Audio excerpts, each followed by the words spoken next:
السلام عليكم ورحمة الله وبركاته. إن الحمد لله نحمده ونستعينه ونستغفره ونعوذ بالله من شرور أنفسنا وسيئات أعمالنا. من يهده الله فلا مضل له ومن يضلل فلا هادي له. أشهد أن لا إله إلا الله وحده لا شريك له وأشهد أن محمدا عبده ورسوله. يا أيها الذين آمنوا اتقوا الله حق تقاته ولا تموتن إلا وأنتم مسلمون. يا أيها الناس اتقوا ربكم الذي خلقكم من نفس واحدة وخلق منها زوجها وبث منهما رجالا كثيرا ونساء واتقوا الله الذي تساءلون به والأرحام إن الله كان عليكم رقيبا. يا أيها الذين آمنوا اتقوا الله وقولوا قولا سديدا يصلح لكم أعمالكم ويغفر لكم ذنوبكم ومن يطع الله ورسوله فقد فاز فوزا عظيما. أما بعد فإن أحسن الكلام كلام الله وخير الهدى هدى محمد صلى الله عليه وسلم وشر الأمور محدثاتها فإن كل محدثة بدعة. Para jemaah yang semoga dirahmati Allah Tabaraka wa Ta'ala, pada malam hari ini kembali Allah Subhanahu wa Ta'ala memberikan kita kesempatan, kenikmatan untuk kembali melanjutkan pembahasan usul as-sunnah, pondasi keyakinan Ahlus Sunnah wal Jamaah.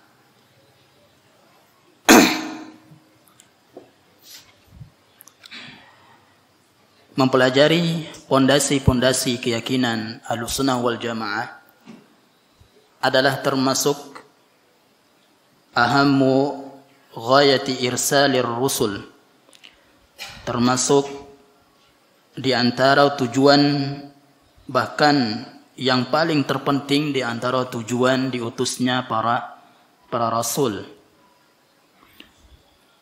Allah Subhanahu wa Ta'ala menyebutkan di dalam Al-Quran bahwasanya Nabi kita Muhammad sallallahu alaihi wasallam diutus wa yuzakkihim wa yuallimuhumul kitaba wal hikmah.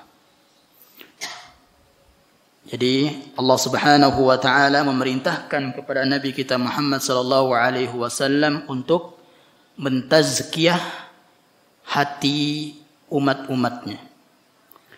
Mentazkiyah, membersihkan kotoran-kotoran hati yang berupa kesyirikan, yang berupa kebid'ahan, berupa kemunafikan, dan semua dari penyakit hati yang ada. Wa yuzakkihim, termasuk tazkiyah, mempelajari usul, pondasi-pondasi utama dalam keyakinan, dalam akidah, dalam as-sunnah, adalah termasuk tazkiyatun nafs, tazkiyatul qalb, membersihkan jiwa, membersihkan hati dari kotoran-kotorannya. Wa yu'allimuhumul kitaba wal hikmah. Baru kemudian Nabi SAW setelah membersihkan hati umat-umatnya,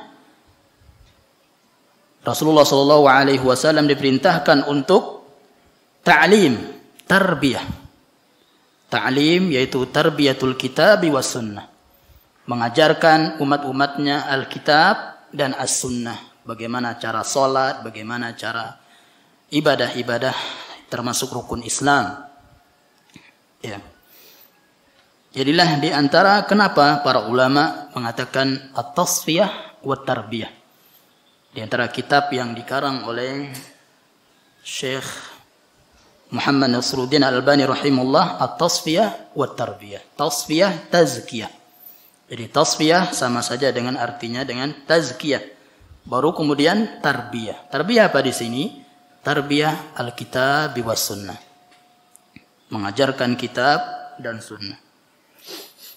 Oleh karena itu Nabi SAW ketika Nabi SAW ingin diperintahkan oleh Allah Subhanahu wa taala salat 5 waktu, Rasulullah dibersihkan hatinya terlebih dahulu. Para ulama tarikh, para ulama ahli sejarah mengatakan bahwasanya Rasulullah SAW dibelah dadanya oleh Jibril alaihi salam, dibedah 2 kali. Pertama ketika masih kecil, yang kedua sebelum Mi'raj. Ya, sebelum Mi'raj. Jadi dibersihkan hatinya oleh Allah Subhanahu wa taala agar menerima tarbiyatus shalah, ya, perintah untuk salat. Ya. Kemudian baiknya usul kita dalam berkeyakinan, maka akan baik pula ibadah-ibadah di bawahnya. Ibadah-ibadah di bawahnya. Kita lihat sekarang orang-orang yang mereka gandrung dengan kebid'ahan, tentu usul mereka telah rusak. Ya, usul atau pondasi-pondasi akidah mereka telah rusak. Sehingga di bawah-bawahnya pun rusak. Mereka akan bermaksiat kepada Allah berupa kesyirikan, berupa kebid'ahan. Para jemaah rahmati Allah tabaraka wa taala. Sekarang kita akan melanjutkan kembali mensyarah, menjelaskan usul pondasi yang ditulis oleh Imam Ahmad rahimahullahu taala. Kemarin kita masih membahas usul yang selanjutnya, yaitu tarkul bid'ah, meninggalkan kebid'ahan. Dan masih kita akan sedikit menjelaskan syu'mul bid'ah, dampak dari kebid'ahan, dampak buruk dari kebid'ahan. Kata Syekh Ruslan hafizahullah ta'ala, anna al-mubtadi'a yulqa alaihi dhullu fid dunya. Bahwasanya orang-orang yang pelaku bid'ah, mereka akan dihinakan oleh Allah Subhanahu wa taala di dunia. Wal ghadabu minallahi ta'ala, dan murka dari Allah Subhanahu wa taala. Jadi mereka azabnya ada 2, di dunia dan di akhirat. Di dunia mereka dihinakan Allah Subhanahu wa taala, dimurkai Allah Subhanahu wa taala.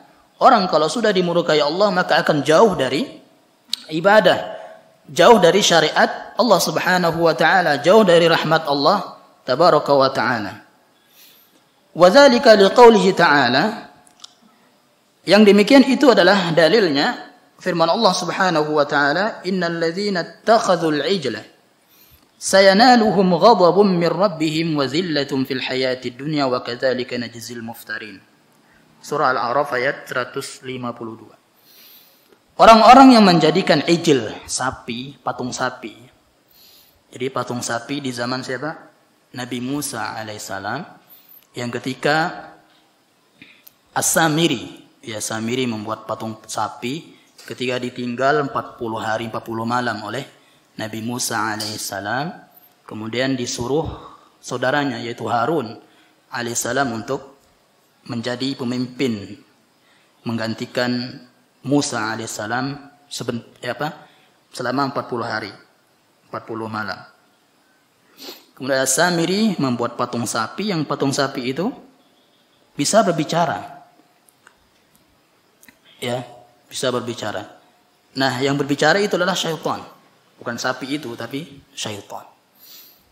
Nah, dari sinilah mereka kembali melakukan kesyirikan. Dan Nabi Musa alaihissalam marah ke Nabi Harun alaihissalam, ke saudaranya. Ya, sampai menarik jenggotnya. Ya. Jadi orang-orang yang menjadikan ijil sebagai sesembahan selain Allah Subhanahu wa taala, ghadabun sayanaluhum ghadabun, mereka akan mendapatkan murka mir rabbihim, kemudian mir rabbihim, dari Rabb mereka, wa zillatun, dan mereka akan mendapat kehinaan fil hayatid dunya, di dunia. Wa kadzalika najzil muftarin, Dan yang demikian itulah dan seperti itulah kami membalas orang-orang berdusta atas nama Allah Subhanahu wa taala. Nah, segi pendalilannya di sini adalah wa kadzalika najzil muftarin. Kami membalas orang-orang berdusta atas nama Allah Subhanahu wa taala. Ini umum. Di antara bentuk kedustaan atas nama Allah Subhanahu wa taala adalah melakukan kebid'ahan. Melakukan kebid'ahan. Kanatil bid'ah kulluha iftira'an 'ala Allah. Semua bid'ah itu adalah dusta atas nama Allah Subhanahu wa taala, bahkan atas nama Rasulullah sallallahu alaihi wasallam. Allah Subhanahu wa taala berfirman, "Am lahum syuraka'u syara'u minad din ma lam ya'zan bihi Allah." Apakah mereka punya syarikat-syarikat selain Allah Subhanahu wa taala? Ya. Mereka punya pemimpin-pemimpin yang mereka sembah selain Allah Subhanahu wa taala, ya syara'u, yang mereka membuat syariat yang tidak diizinkan Allah Subhanahu wa taala. Jadi orang-orang yang melakukan bid'ah, orang-orang yang mendakwakan kebid'ahan, maka sejatinya telah membuat syariat baru, Imam Asy-Syafi'i rahimahullah mengatakan, man istahsana faqad syara'a. Siapa yang telah menganggap baik suatu ajaran yang tidak diajarkan Nabi SAW, maka dia telah membuat syariat. Man istahsana faqad syara'a. Bahkan termasuk dusta atas Nabi SAW. Man kadzaba alayya muta'ammidan falyatabawwa maq'adahu minan nar. Siapa yang dusta atas nama Rasulullah SAW, maka sediakan maka neraka baginya. Ya, sediakan tempat duduknya di neraka. Ya. Dan semua kebid'ahan, jemaah, semua kebid'ahan itu adalah pasti dari hadis-hadis yang palsu. Ya, berasal dari hadis-hadis yang palsu. Bahkan seperti sekarang Maulid Nabi bid'ah, dan mereka menghiasi bid'ah Maulid Nabi ini dengan hadis-hadis yang palsu. Kemudian juga menghiasi bid'ah mereka ini dengan perkataan-perkataan sahabat yang palsu, yang tidak pernah dikatakan oleh mereka radhiyallahu taala anhum ajma'in. Ya. Bahkan mereka mengakui bahwasanya Maulid ini tidak pernah dilakukan oleh Nabi, tidak pernah dilakukan oleh di antara syubhat mereka, tidak pernah dilakukan oleh para sahabatnya. Namun ini hanya sebagai adat kebiasaan kami saja. Bukankah isinya salawat-salawat? Bukankah isinya membacakan tarikh sejarah para nabi, sejarah Nabi sallallahu alaihi wasallam, kata mereka. Bahkan sampai-sampai mengeluarkan perkataan Abu Bakar, perkataan Utsman, Umar dan seterusnya. Siapa yang menginfakkan 1 dirham untuk Maulid Nabi, mereka akan dapatkan ini dan itu. Ya. Mereka tadi mengatakan benar tidak pernah dilakukan oleh para sahabat, tapi mereka mengeluarkan statement dari para sahabat. Ya, sungguh sangat ya bertolak belakang.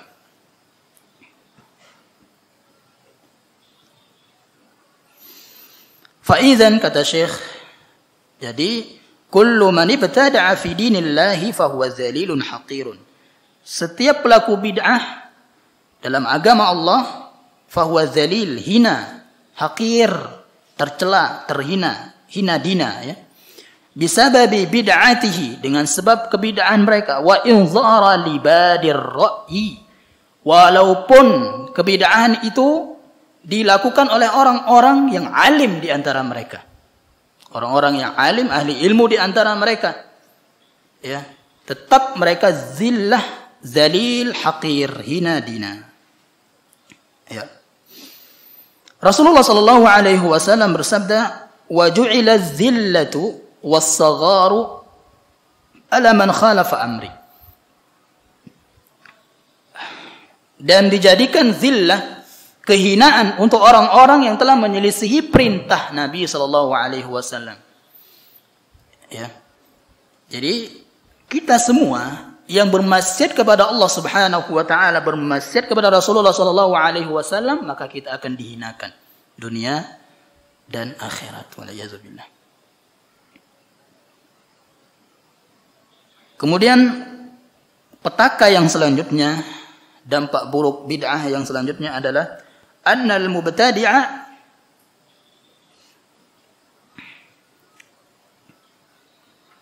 bid'atan i'tiqadiyatan yukhafu alaihi ay yakuna kafiran.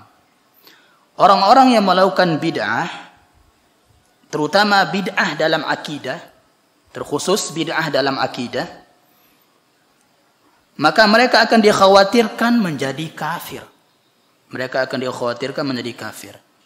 Pernah kita katakan bahwasanya bid'ah juga terbagi-bagi. Ada yang mukaffirah, menjadikan orang pelakunya kafir. Mufassiqah, menjadikan pelakunya fasik. Ya. Li'anna al-ulama'a min as-salaf al-awwal wa ghairihim ikhtalafu fi takfir katsir min firaqil mubtadi'ah. Karenanya para ulama salaf terdahulu mereka berselisih pendapat, ya, mereka bersilang pendapat tentang kafirnya kebanyakan firqah yang bid'ah. Ya, ini terkhusus dalam akidah. Kal khawarij, seperti khawarij. Ya, seperti khawarij, wal qadariyah, seperti orang-orang qadariyah. Jadi para ulama telah berselisih pendapat tentang apakah orang-orang khawarij, orang-orang qadariyah itu kafir. Ya, karena mereka memiliki bid'ah dalam akidah. Ya, kebid'ahan dalam akidah. Jadi bahaya, dikhawatirkan kekafiran. Kemudian selanjutnya, petaka bid'ah selanjutnya adalah annal mubtadi'a yukhafu alaihi su'ul khatimah. Pelaku bid'ah, orang yang terus ya melakukan kebid'ahan tanpa bertaubat darinya, ya, maka dikhawatirkan dia akan su'ul khatimah, akhir yang buruk, ya, akhir yang buruk.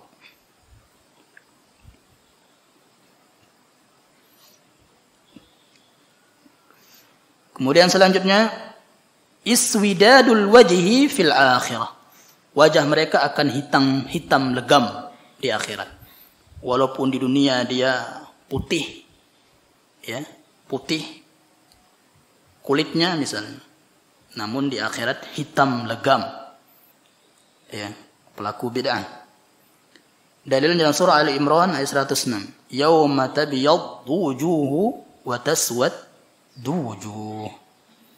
Pada hari wajah-wajah mereka putih bersinar, wa taswaddu wujuh, dan pada hari wajah-wajah mereka hitam legam.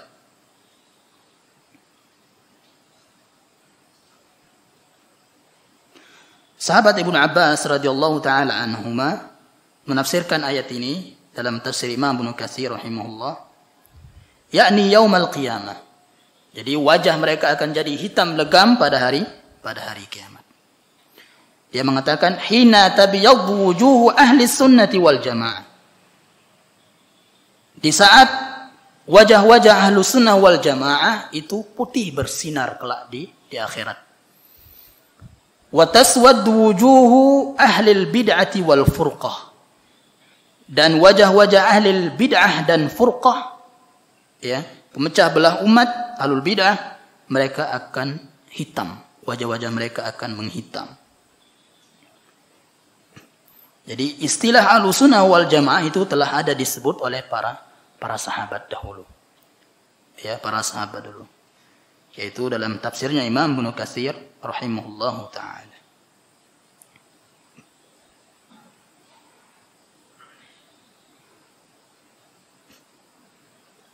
Selanjutnya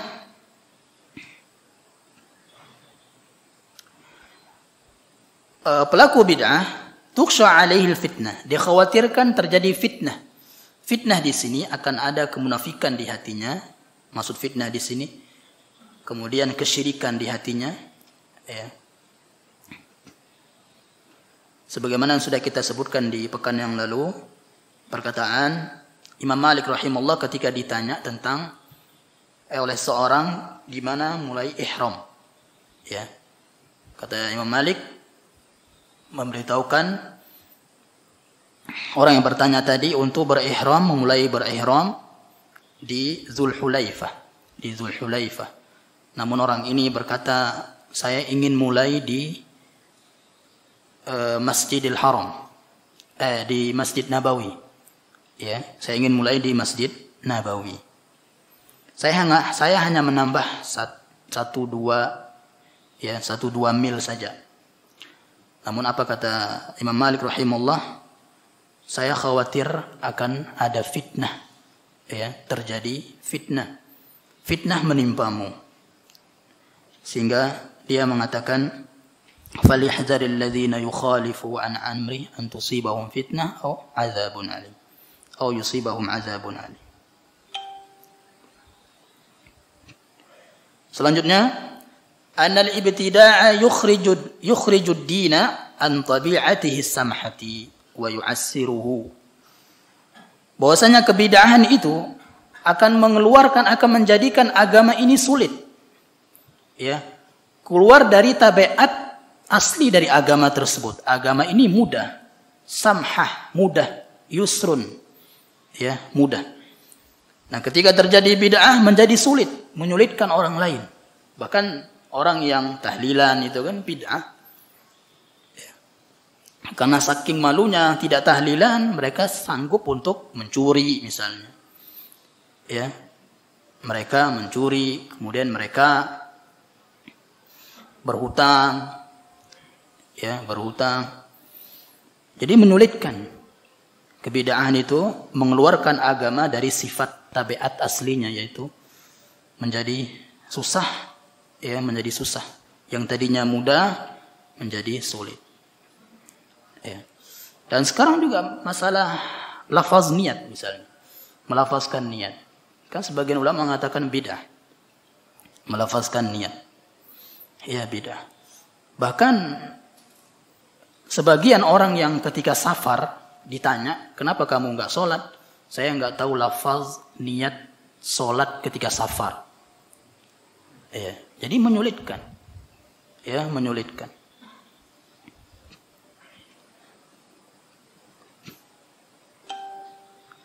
Ya, itu diantara yang bisa kita sebutkan dari petaka atau dampak buruk pelaku bid'ah dan kebid'ahan. Selanjutnya, cara mendeteksi itu bid'ah atau tidak. Ya, cara mendeteksi suatu perbuatan bid'ah atau tidak.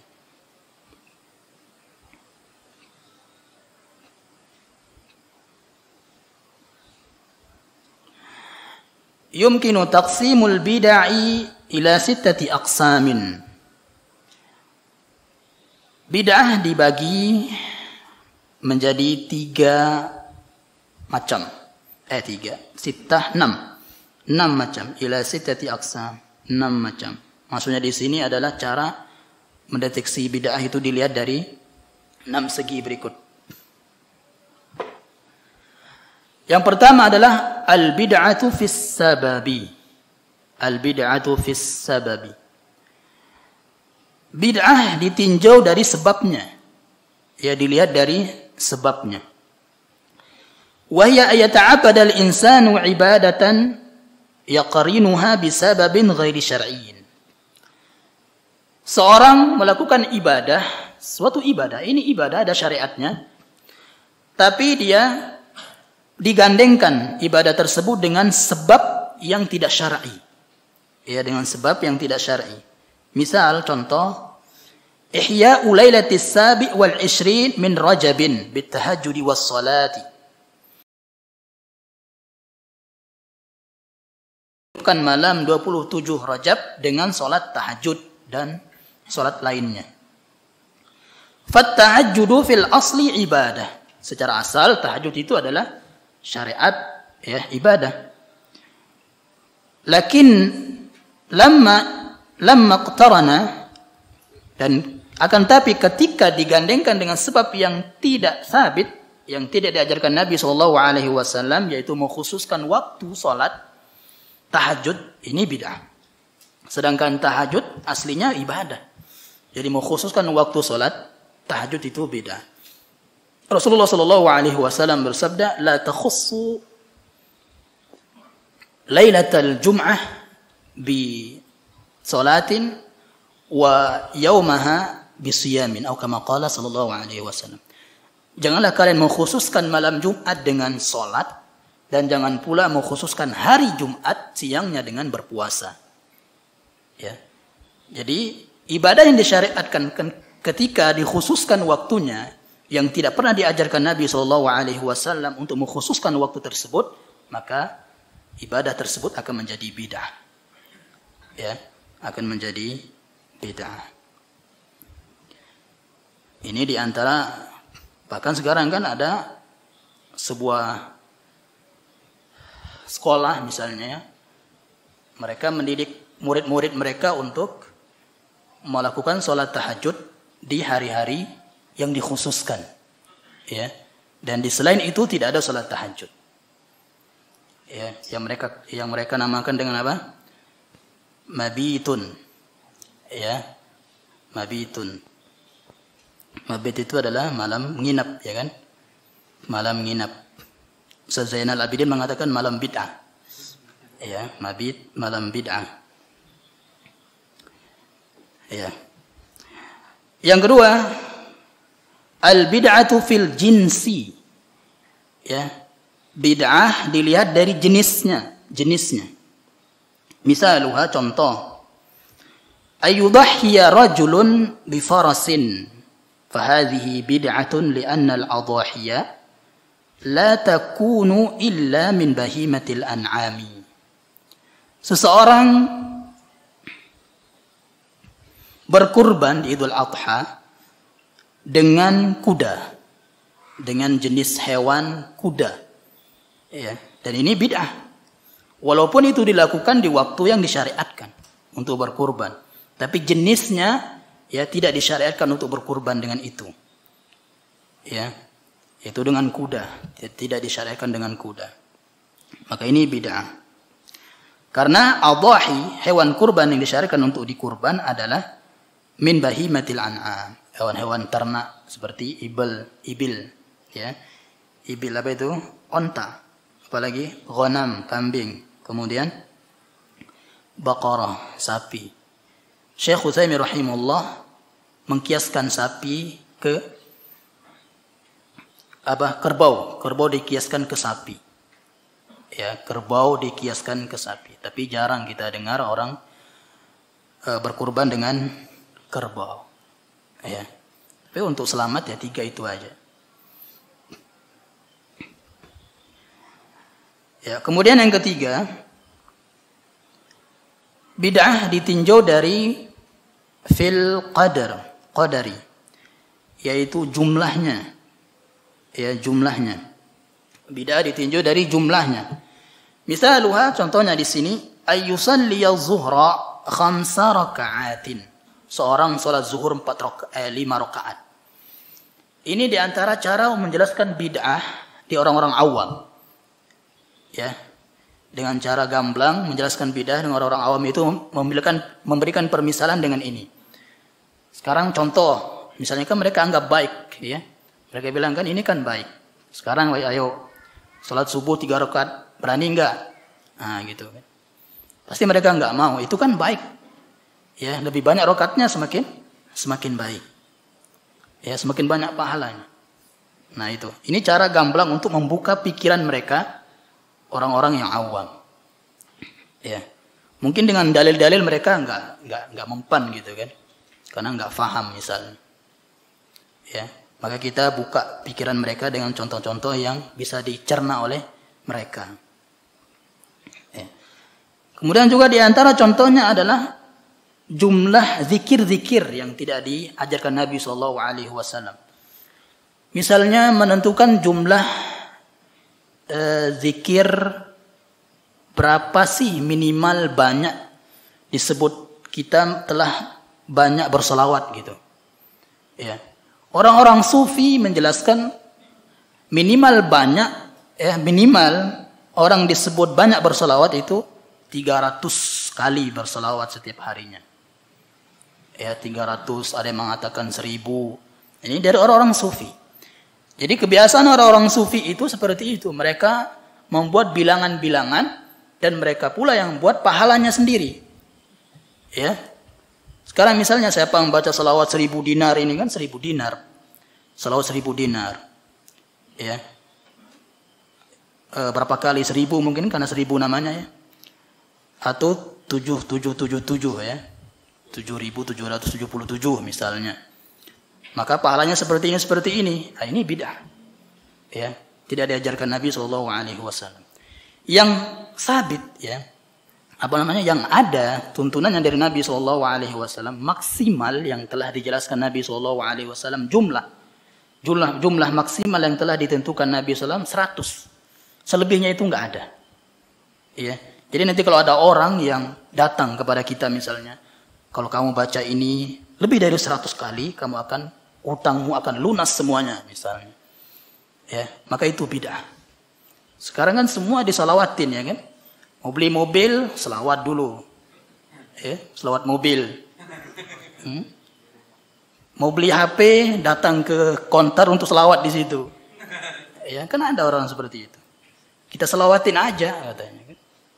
Jadi selawat itu untuk ini, meraih dunia ya. Ya. Nah itu bid'ah seperti itu. Jadi sekali lagi, ketika ada zikir-zikir yang ditentukan jumlahnya lebih dari 100, maka itu adalah bid'ah. Apa yang 100? Istighfar. Ya, istighfar 100 kali. Ya, usahakan kita istighfar 100 kali setiap harinya. Ya, istighfar 100 kali setiap harinya.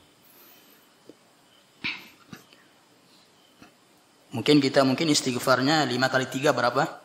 15 kali ya kan? Kan setelah salat wajib istighfar 3 kali. Kalikan 5, 15. Ya, namun perbanyaklah istighfar. Ya, perbanyaklah istighfar agar banyak anak, banyak harta, apalagi tumbuh-tumbuhan kita subur. Perbanyak istighfar. Karena itu janji Allah Subhanahu wa taala. Ya. Karena di antara sebab seorang itu lama tidak punya anak, dosa. Ya, makanya disuruh istighfar ya kan. Di antara sebab kok enggak turun-turun hujan, dosa. Diperintahkan untuk istighfar. Ya. Yang keempat, al-bid'atu fil kaifiyati. Bid'ah ditinjau dari kaifiyahnya, caranya. Ya, caranya. Misal contohnya, ayyughayyira tartiba arkanis salati fayabda'u bitashahhudi thumma yaqra'ul fatihata thumma yasjudu thumma yarka'u wa hakadha. Misalnya dia merubah urutan rukun salat. Ya. Misalnya dia mulai salat dengan tasyahud dulu, baru baca Al-Fatihah, baru sujud, baru ruku. Jadi puyeng kita jadinya. Nah, seperti ini bid'ah. Ya, seperti ini bid'ah. Kaifiyahnya. Ini juga banyak di ibadah-ibadah yang lain. Misalnya zikir. Zikir setelah salat. Ya. Bagaimana kaifiyahnya? Kaifiyahnya adalah masing-masing. Ya, kaifiyahnya adalah masing-masing. Tidak boleh dengan jamaah. Ya, tidak boleh dengan berjamaah, zikir berjamaah. Ya. Walaupun niatnya untuk menarik hati makmum misalnya. Misalnya kita jadi imam di masyarakat awam misalnya di masjid-masjid umum ya. Kita jadi imam. Mungkin ini masjid khusus ya. Kayak kita katakan masjid umum kan. Iya. Iya, di masjid umum di luar misalnya kita sholat di situ karena kita jenggot misalnya pakai jubah, oh sila. Nah, gitu kan. Silakan jadi imam. Nah, kita jadi imam bingung kan? Gimana nanti ya? Jadi sambil sholat bingung. Zikir jamaah enggak ya? Zikir jamaah. Nah, gitu kan. Mungkin ada yang merasakan sedemikian. Ya? Nah, pada saat itu kita enggak boleh zikir berjamaah dengan harapan agar mereka nanti menerima dakwah saya. Enggak boleh. Ya, ini namanya mudahana. Ya, menjualkan agama demi dunia. Mudahana. Kan seorang dai itu harus mengerti dua ini, mudahana sama mudarah itu. Mudahanah, mudarah. Dahulu Nabi SAW diajak untuk mudahana orang-orang musyrik. Ya, saya sembah Tuhanmu berapa minggu, misalnya. Kamu juga Muhammad sembah Tuhan saya berapa minggu. Itu mudahana. Ya, agar kita nggak saling ganggu. Ini toleransi, ya gitu. Toleransi. Ya. Dan ini tidak boleh, ya. Jadi lagi seorang dai itu harus pahami di dua ini. Mudahana sama mudaroh. Mudahana ini ya membaur tapi melebur. Itu mudahana. Ya, nggak boleh. Boleh kita membaur dengan masyarakat tapi nggak boleh melebur. Melebur maksudnya lebur ikut bid'ah mereka. Ya. Misalnya ada orang tahlilan dahulunya ya pemberantas TBC misalnya kan. Dahulunya pemberantas TBC bid'ah, khurafat dan seterusnya kan dibantah sama mereka. Dan sekarang akhir-akhir ini mereka ikut tahlilan misalnya. Ya. Dengan harapan agar mereka menerima dakwah kita atau mereka beralasan kami hanya datang begitu saja, enggak baca, enggak ini, enggak itu. Ya. Mungkin harapan juga mereka beralasan kami hanya ikut makan aja misalnya. Ya. Dan banyak lagi alasan-alasan mereka. Ini enggak boleh mudahana. Ya, membaur tapi melebur. Ya, tidak boleh. Ya. Cari urusan-urusan dunia untuk kita mendapat hati mereka. Seperti hadiah, ya kan? Hadiah itu pasti mereka akan cinta kepada orang yang mengasih hadiah. Ya, orang yang mengasih, orang yang memberi hadiah. Ya. Karena tahabu. Saling beri hadiah, maka akan timbul saling cinta. Pasti itu. Kan ini dalilnya. Ya. Kemudian mudarah. Mudarah itu apa? Mudarah itu menjual dunia kita ya untuk mendapat hati mereka. Ini boleh. Ya. Seperti tadi hadiah tadi. Nabi SAW untuk menjadikan satu orang itu menjadi muslim ya dengan unta yang ratusan. Hadiah. Gratis kata mereka. Sampai dia pemimpin kaum ini kembali ke kaumnya, Islamlah kalian kata mereka. Ya. Muhammad itu enggak takut miskin kata. Karena ya sedekahnya banyak sekali. Sedekahnya. Ya. Kemudian yang kelima, bid'ah kalau ditinjau dari zaman, ya waktunya. Misaluha yasuma syahra muharramin badalan min syahri ramadana atau yahujja fi ayyi syahrin ghairi syahri dzil hijjati. Dia berpuasa di bulan Muharram, ya. Jadi puasa Ramadannya di bulan Muharram. Jadi sini bid'ah. Dilihat dari waktunya. Ya, dari waktunya. Yang terakhir adalah dilihat dari tempat. Tempatnya. Ayyatakifa fi ghairil masjid. Dia itikaf di bulan Ramadan di selain masjid. Di rumahnya dia itikaf. Itu bukan itikaf syar'i. Ya. Ini termasuk kebid'ahan. Ya, ini ada 6 ya. 6 cara mengetahui suatu perbuatan itu bid'ah atau tidak. Kemudian selanjutnya yang terakhir adalah 2 sebab terjadinya bid'ah. Ya, 2 sebab kenapa tersebar bid'ah.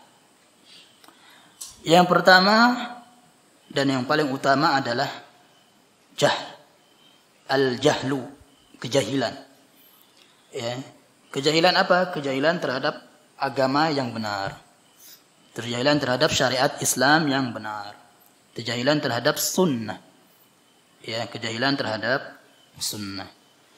Ya, karenanya semangat untuk menuntut ilmu agama. Ya, untuk menuntut ilmu agama.